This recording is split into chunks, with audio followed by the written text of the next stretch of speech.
A few things. So basically, like whenever I start doing a Chumash thing anywhere, so I like try to make sure everyone's on the same planet, same wavelength. And it's my first time really doing this here, and I mean, you guys kind of know some of what I do, but like the main background thing, just in terms of how to think about this, is that I'm not coming to this as a Parsha shear. This is not. It's not. First of all, I don't even call this a shear. This is like just a figuring out what's going on in the Chumash. And the reason why I say that it's not a so I don't view it as a shear because it's more of like a trying to put stuff together process. And like I've done this a lot of times and a lot of years. So like I'm not just coming to like figure it out from scratch with you guys now, but there's a lot of sort of showing how this is coming together and how the text operates. So that's why I don't call it a shear. You can call it more like a talk or a learning together, but like with some kind of built-in process. But in general, whenever thinking about like this book, so that's also why I don't call it a Parsha, whatever we want to call it, talk or whatever, because the problem is that the whole structure of Parsha and doing Parsha every week is like it's a takana d'Rabbanan from it's very old, and the purpose of it was that basically people are constantly obviously going through the Chumash, and the Chumash is kind of set up, organized according to different weeks because then we have like different themes that are emphasized different time periods. But of course, you also realize that like every single theme in the Chumash applies to every single time period, and it's very easy to do that. So you always have all these Dvar Torahs that connect things, even when it doesn't seem like it's really the right time period or whatever. It's not hard to do that because the whole Chumash always works that way.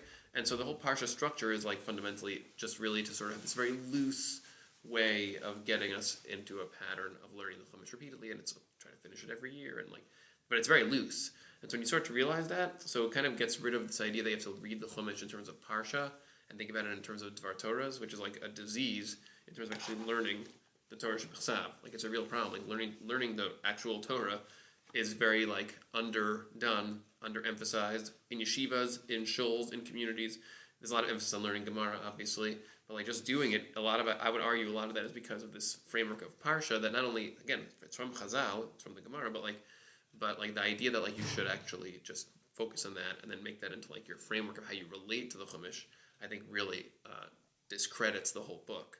So the way to think about it is like, well, first of all, whenever you're reading it, you should read it in terms of stories and like in terms of sections. I should know it because not everything is a story, although you could probably argue that everything is a story in some way. What that means is like you're looking at Parshas Vayishlach, so like I'd never learn the Chumash as a Parsha. I read it as stories and as paragraphs.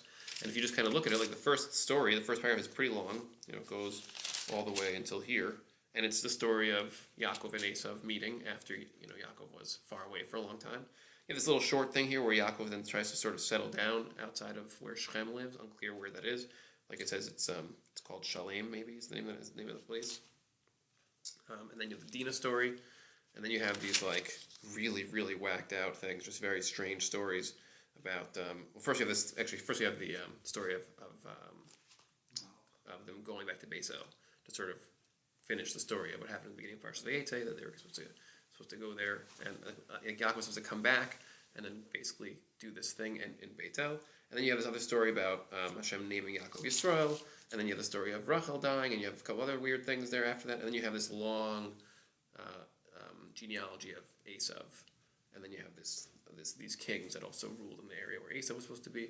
So like each of those things is like its own separate story, and when you kind of read them like that and think about them in terms of the story, paragraph, and structure, that allows you to really start to think about them in a clear way, as opposed to sort of like, well, it's Parsha, it's Dvar Torah, it's reading a pasuk, reading another pasuk, and instead you're kind of trying to read the stories. So that's just like a general background of how to think about like learning the Chumash. That's really what this is for. It's like we're going to do it, and whenever we do, we're going to do it according to. Whenever we do, we're going to do it according to Parsha, because that's just what we're doing that week.